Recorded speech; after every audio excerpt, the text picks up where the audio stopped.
শায়েক আহমদুল্লাহর বিভিন্ন আলোচনা থেকে নেওয়া কিছু গাইডলাইন নিয়ে আজকে আমরা কথা বলবো। মানে আধুনিক জীবনে চলতে গিয়ে আমরা যে নানা রকম চ্যালেঞ্জের মুখোমুখি হই, যেমন ধরুন ভালোবাসা, সম্পর্ক বা আমাদের ইবাদত, সেগুলো বিশ্বাসের দৃষ্টিকোণ থেকে কিভাবে সামলানো যায় সেটাই দেখব। চলুন শুরুতেই একটা খুব সাধারণ কিন্তু গুরুত্বপূর্ণ প্রশ্ন নিয়ে ভাবা যাক। ঈদের সময় আমরা যে ছবি তুলি সেগুলো সোশ্যাল মিডিয়াতে শেয়ার করা কি শুধুই একটা আনন্দের প্রকাশ, নাকি এর পেছনে আধ্যাত্মিক কোনো ঝুঁকিও লুকিয়ে থাকতে পারে? চলুন আজকের এই খুব পরিচিত দ্বিধাটা নিয়েই আলোচনা শুরু করি। তো আমাদের আলোচনার প্রথম বিষয়টাই হলো সোশ্যাল মিডিয়াতে ঈদের ছবি শেয়ার করার যে ট্রেন্ডটা চলছে সেটা নিয়ে। এই যে আমরা অনলাইনে ঈদের ছবি পোস্ট করি, এটা কখন ঠিক আছে আর কখন আমাদের নিজেদের অজান্তেই এটা আমাদের ক্ষতির কারণ হয়ে দাঁড়াতে পারে, চলুন উৎস থেকে জেনে নিই। দেখুন, শাইখের দৃষ্টিভঙ্গিটা কিন্তু এখানে বেশ ইন্টারেস্টিং। তিনি বলছেন ব্যাপারটা একদম সাদা কালো না। যেমন ধরুন, আনন্দের প্রকাশ হিসেবে যদি পুরুষ বা বাচ্চাদের ছবি পোস্ট করা হয় আর তাতে যদি হারাম কিছু না থাকে তাহলে ঠিক আছে, কিন্তু সমস্যাটা হয় অন্য জায়গায়। যখনই এর মধ্যে রিয়া মানে লোক দেখানোর একটা উদ্দেশ্য চলে আসে, অথবা নারীদের পর্দার যে বিধান আছে সেটা যদি ভাঙা হয়, তাহলে কিন্তু পুরো রমজানের কষ্টটাই মাটি হয়ে যাওয়ার একটা ঝুঁকি থেকে যায়। আচ্ছা, ব্যক্তিগত ছবির বিষয়টা তো গেল। এবার চলুন আরেকটু সংবেদনশীল একটা দিকে যাই, আর সেটা হলো পরিবারের ছবি শেয়ার করা, বিশেষ করে নিজের স্ত্রীর ছবি। এই স্লাইডের প্রশ্নটা একবার দেখুন। এটা কিন্তু আমাদের একটু থামিয়ে ভাবতে বাধ্য করে। যখন আপনার বন্ধুরা আপনার স্ত্রীর ছবিতে নাইস লেখে, আপনি কি বোঝেন? এর আসল মানে কি? একটা খুব সাধারণ কমেন্ট, তাই না?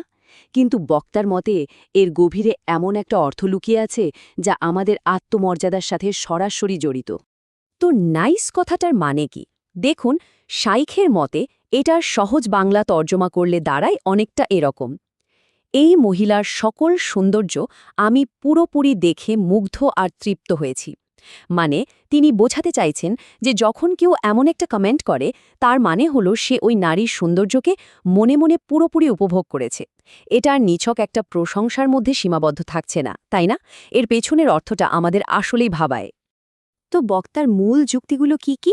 প্রথমত তিনি বলছেন, পরিবারের নারী সদস্যদের ছবি যখন অনলাইনে এভাবে উন্মুক্ত করে দেওয়া হয়, তখন অন্যদের মনে খারাপ চিন্তা আসতেই পারে। তিনি এটাকে বলছেন মানসিক জিনা বা মনের ব্যভিচার। আর ব্যাপারটা শুধু শরিয়াতের নিয়মকানুনের মধ্যেই সীমাবদ্ধ না, এটা রুচি এবং আত্মসম্মানেরও একটা প্রশ্ন। তার মতে একজন রুচিশীল পুরুষ বা একজন আত্মমর্যাদা সম্পন্ন মানুষ কখনোই চাইবেন না যে তার পরিবারের সদস্যদের ছবি দেখে অন্য কেউ মনে মনে খারাপ চিন্তা করুক। আচ্ছা, সোশ্যাল মিডিয়া পাবলিক জগৎ থেকে এবার চলুন একটু ব্যক্তিগত জীবনে ফেরা যাক। এখন আমরা কথা বলবো নবদম্পতিদের জন্য দেওয়া কিছু পরামর্শ নিয়ে। নতুন স্বামীদের জন্য বক্তার প্রধান পরামর্শটা কি জানেন? যদি সুখী হতে চাও তবে স্ত্রীর কথা শোনো। হ্যাঁ, শুনতে হয়তো একটু অবাক লাগছে বা খুব সাধারণ মনে হচ্ছে, তাই না?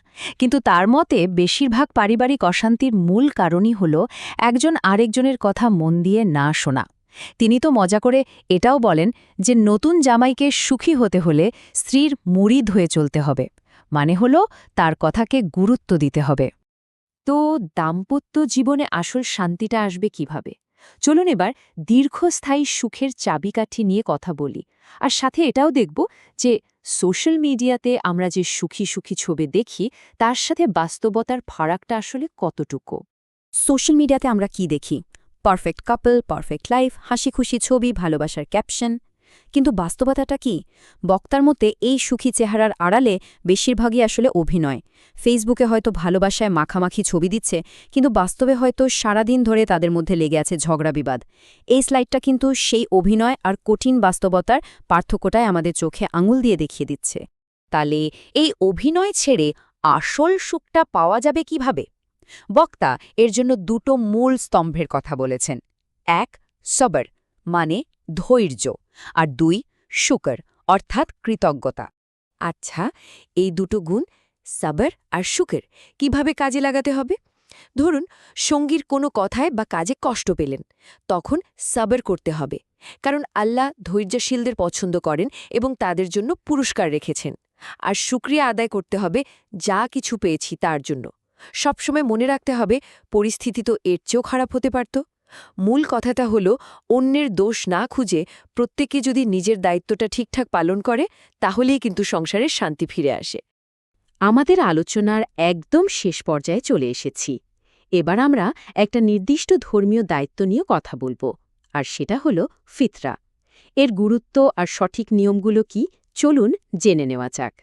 দেখুন, ফিতরা দেওয়ার কিন্তু একটা নির্দিষ্ট সময় আছে। হানাফি ফিকহা অনুযায়ী রমজান মাস শুরু হওয়ার পর থেকেই ফিতরা দেওয়া যায়। তবে সবচেয়ে ভালো আর উত্তম সময় হল ঈদের চাঁদ দেখার পর থেকে ঈদের নামাজের আগ পর্যন্ত। অবশ্য গরিব মানুষরা যাতে আগে থেকে ঈদের কেনাকাটা করতে পারে, সেই সুবিধার জন্য ঈদের ২-৩ দিন আগেও দেওয়া যেতে পারে। এটাও একটা ভালো উপায়। সময়ের গুরুত্বটা আসলেই এখানেই। যদি ঈদের নামাজের আগে ফিতরা দেওয়া হয় তাহলে সেটা ওয়াজিব হিসাবেই আদায় হবে এবং এর পূর্ণ সওয়াবও পাওয়া যাবে। কিন্তু যদি কোনো কারণে দেরি হয়ে যায় আর নামাজের পরে দেওয়া হয়, তখন সেটা কিন্তু আর ফিতরা হিসাবে গণ্য হবে না, ওটা সাধারণ দান বা সাদাকা হিসাবে বিবেচিত হবে। এই বিষয়টাকে আরও পরিষ্কার করার জন্য উৎস থেকে নেওয়া এই উক্তিটা দেখুন। যদি নামাজের পরে দেওয়া হয় তবে তা অন্য 10টা দানের মতোই একটি দান। মানে নামাজের পরে দেওয়া দানটাও নিঃসন্দেহে একটা ভালো কাজ, কিন্তু ফিতরার যে মূল উদ্দেশ্য, গরিবদের ঈদের আনন্দে সামিল করা এবং রোজার ভুল ত্রুটি দূর করা, সেই বিশেষ মর্যাদাটা আর পাওয়া যায় না। তাই এর মাহাত্ম্য পেতে হলে অবশ্যই সঠিক সময়ে আদায় করতে হবে। শেষ করার আগে একটা প্রশ্ন রেখে যেতে চাই। এই আলোচনার শুরুতে আমরা সোশ্যাল মিডিয়াতে সবকিছু শেয়ার করার প্রবণতা নিয়ে কথা বলছিলাম, আর শেষে এসে কথা বললাম পরিবার, ব্যক্তিগত জীবন আর আধ্যাত্মিকতার মতো গভীর বিষয় নিয়ে। তো প্রশ্নটা হলো, এমন একটা দুনিয়ায় যেখানে সবকিছুই যেন দেখানোর জন্য সবকিছুই প্রকাশ্য, সেখানে ব্যক্তিগত গোপনীয়তা আর আত্মমর্যাদার প্রকৃত মূল্যটা আসলে কী? একবার ভেবে দেখবেন।